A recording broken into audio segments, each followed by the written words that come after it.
అందరికీ కూడా నమస్కారం అండి. వైసీపీ పార్టీ ఒక డ్రామా కంపెనీ లాగా తయారైంది. రాజధాని విషయం మీద పూటకొక మాట మాట్లాడటమే కాకుండా మొన్న ఉభయ సభల్లో రాజధాని క్యాపిటలే సిటీ అమరావతి అని చెప్పి పాస్ ఆన్ అయినప్పుడు కూడా వైసీపీ పార్లమెంట్ సభ్యులు ఇష్టం వచ్చినట్టుగా మాట్లాడారు. కొంతమంది ఇప్పుడు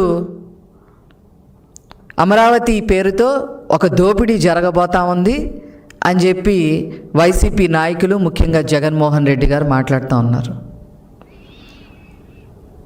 దోపిడీకి అభివృద్ధికి తేడా తెలియకుండా వైసీపీ నాయకులు ఉన్నారు అని చెప్పటంలో ఏమాత్రం కూడా అతిశయోక్తి లేదు. తండ్రి పదవిని అడ్డం పెట్టుకొని వేల కోట్లు దోపిడీ చేసింది, వేల కోట్లు సంపాదించిన జగన్మోహన్ రెడ్డి ఆ డబ్బుల్ని దోపిడీ అని అంటారు. పోలవరం ప్రాజెక్టు పేరుతో మొబిలైజేషన్ అడ్వాన్సులు ముందే తీసేసుకొని ఆస్తులు పాస్తులు కొనుక్కున్నారు చూసారా మీ కుటుంబం, దాన్ని దోపిడీ అంటారు. వెంకట నరసయ్య అనే ఒక చేనేత వ్యక్తిని ముగ్గు గనుల కోసం హత్య చేసి వేల కోట్లు సంపాదించారే, దాన్ని దోపిడీ అని అంటారు. మనీ లాండరింగ్ కేసుల్లో ఇరుక్కొని మరి కొన్ని సంవత్సరాల పాటు బెయిల్ మీద మీరు తిరుగుతూ ఉన్నారే, ఆ మనీ లాండరింగ్ ఏదైతే చేశారో ఆ కేసులో ఇరుక్కొని తిరుగుతున్నారు చూసారా, దాన్ని దోపిడీ అని అంటారు. మరి ఈ దోపిడీ డబ్బుతో సాక్షి ఛానల్, సాక్షి పేపరు పెట్టి ఆ పేపర్లో ఇష్టం వచ్చినట్టుగా రాతలు రాసి బ్లాక్మెయిలింగ్ చేసి మరి అవతల వాళ్ళ దగ్గర నుంచి డబ్బులు గుంజుతున్నారే, దాన్ని దోపిడీ అని అంటారు. అంతేకాకుండా భారతీ సిమెంట్స్ పేరుతో మరి వాళ్ళ సిమెంట్ ఫ్యాక్టరీలు బాగుండాలి అనే ఉద్దేశంతో ఏళ్ల తరబడి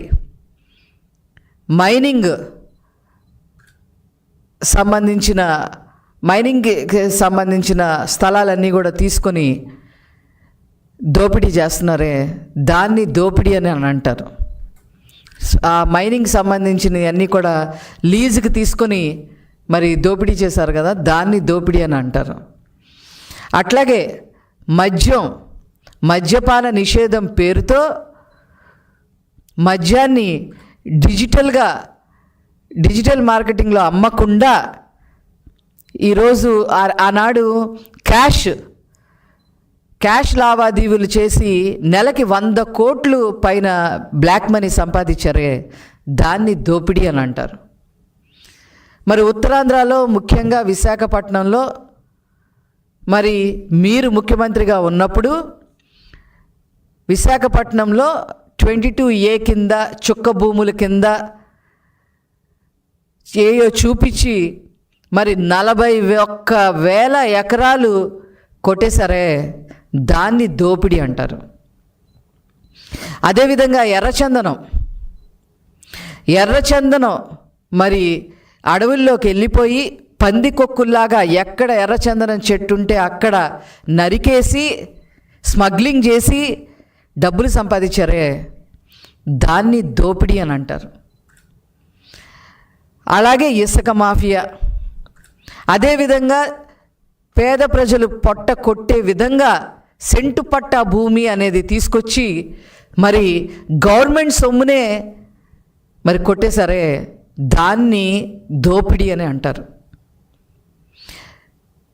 ఇంకా చెప్పాలి అని అంటే అన్యమతస్తుల్ని టీటీడీ చైర్మన్లుగా చేసి మరి సాక్షాత్తు తిరుమల వెంకటేశ్వర స్వామి యొక్క సొమ్ముని కొట్టేసి ఇప్పుడు అందులో నుంచి బయటికి రాలేక కింద మీద పడుతున్నారే, దాన్ని దోపిడీ అని అంటారు.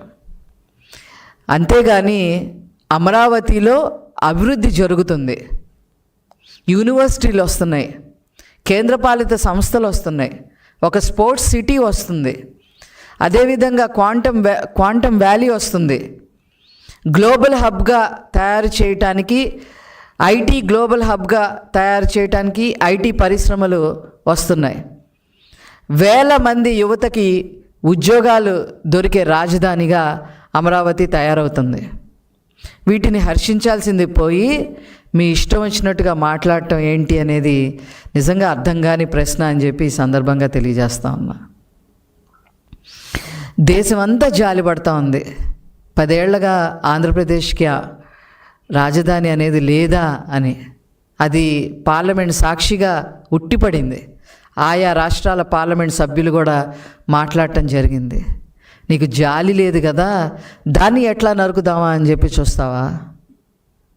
నీ పేటీఎం బ్యాచ్తో రోజుకొకరితో మాట్లాడిస్తావా? వైవి సుబ్బారెడ్డి, విజయసాయిరెడ్డి, పెద్దిరెడ్డి రామచంద్రారెడ్డి, వీళ్ళందరితో, సజ్జల రామకృష్ణారెడ్డి, వీళ్ళందరితో ప్రెస్ మీట్లు పెట్టిస్తావా? అసలు ఈ సైకోతత్వం అంటే ఏంటో అసలు మాకు అర్థం కావట్లే. రాజధాని మీద ఒక స్పష్టత లేకపోగా ముఖ్యమంత్రి స్థానంలో ఉండి ఎన్ని అబద్ధాలు చెప్పావు. అవన్నీ కూడా స్వయంగా నారా లోకేష్ గారు ట్వీట్ చేయటం కూడా జరిగింది. ఆ వీడియోలు నీకు తిరిగి సమాధానం చెప్పే పరిస్థితి కూడా లేదు. కానీ ఏదో రకంగా బురద జల్లాలి అనే ఉద్దేశంతో నువ్వు కూర్చున్నావు. కేవలం ఇది కక్ష సాధింపు తప్ప ఇంకొకటి కాదు. రైతులు మాట్లాడకుండా చంద్రబాబు గారు ఎప్పుడైతే ఈ ఏరియాలో, గుంటూరు విజయవాడ ఏరియాలో రైతుల్ని కోరి రాజధాని కడతాను, మీ భూములు ఇవ్వండి అంటే మాట్లాడకుండా చంద్రబాబు గారి మీద ఉన్న నమ్మకంతో 30,000 ఎకరాల పైన ఇచ్చారు చూసారా? అది ఓర్చుకోలేని తనం ఈ జగన్మోహన్ రెడ్డికి. నీకు పేరు లేదు, నీ అయ్యకి పేరు లేదు, నీ కుటుంబానికి పేరు లేదు. మీది ఒక చెంచల్గూడ జైలు పార్టీ అంటారు, ఒక మాఫియా పార్టీ అంటారు. ఇవన్నీ ఇట్లాంటి పార్టీని ఆ పేర్లు రాకుండా దోపిడీ పార్టీ అని అంటారు. ఆ పేర్లని ఎలా తుడుచుకోవాలనే ఆలోచన విధానం లేకుండా ఈరోజు 5 కోట్ల ప్రజల యొక్క ఆకాంక్ష, 5 కోట్ల ప్రజల యొక్క కళ, మన రాజధాని అమరావతిని కూడా కళ్ళు పొడిసేసేలాగా మాట్లాడటం నీకొక్కడికే చెల్లుబాటైంది. దీన్ని మేము తీవ్రంగా ఖండిస్తున్నాం. దోపిడీ అంటే ఏంటో తెలుసుకో, అభివృద్ధి అంటే ఏంటో తెలుసుకో, సెల్ఫ్ సస్టైనబుల్ ప్రాజెక్ట్ అంటే ఏంటో తెలుసుకో. మీ వైసీపీ నాయకుల్ని నేను ఒక విషయం చెప్పదలుచుకున్నా. మీరు సెల్ఫ్ సస్టైనబుల్ ప్రాజెక్ట్ అంటే దాని మీనింగ్ ఏంటో తెలుసుకొని ప్రెస్ మీట్లకు రండి. అది కూడా తెలుసుకునే పరిస్థితి లేకపోతే మేము చేసేదేమీ లేదు. మాట్లాడితే మ్యావిగన్ అంటారు, అదంటారు, ఇదంటారు. ఈ మ్యావిగన్ ఏంటి? నేను అడిగితే అదేదో పిచ్చిముదిరే ట్యాబ్లెట్ అంట. దాని పేరు ఏదో ట్యాబ్లెట్ అని చెప్తున్నారు, ఏదో పిచ్చిముదిరే ట్యాబ్లెట్లని. ఏం పనులు ఈ పనులు? అసలు మీకు ఒక బాధ్యత ఉందా? అందుకే నేను అన్నాను, ఈ వైసీపీ పార్టీ ఒక డ్రామా కంపెనీ కన్నా హీనంగా తయారైంది. అందుకనే మీరు 11 సీట్లతో మిమ్మల్ని తీసి పక్కన పెట్టారు ప్రజలు. కనీసం ప్రతిపక్ష హోదా కూడా ఇవ్వలేదు. ఇవన్నీ ఆలోచించకుండా ఇది ఏ రకంగా పార్టీని మనం బాగు చేసుకోవాలనే ఆలోచన విధానం కూడా లేకుండా ఈరోజు రాజధాని మీద, అమరావతి మీద మీరు విషం చిమ్ముతున్నారే, ఇంతకన్నా దారుణం ఇంకొకటి లేదు. దీనికి ఖచ్చితంగా మీరు అనుభవిస్తారని చెప్పి నేను తెలియజేస్తూ నేను సెలవు తీసుకుంటున్నాను. Thank you.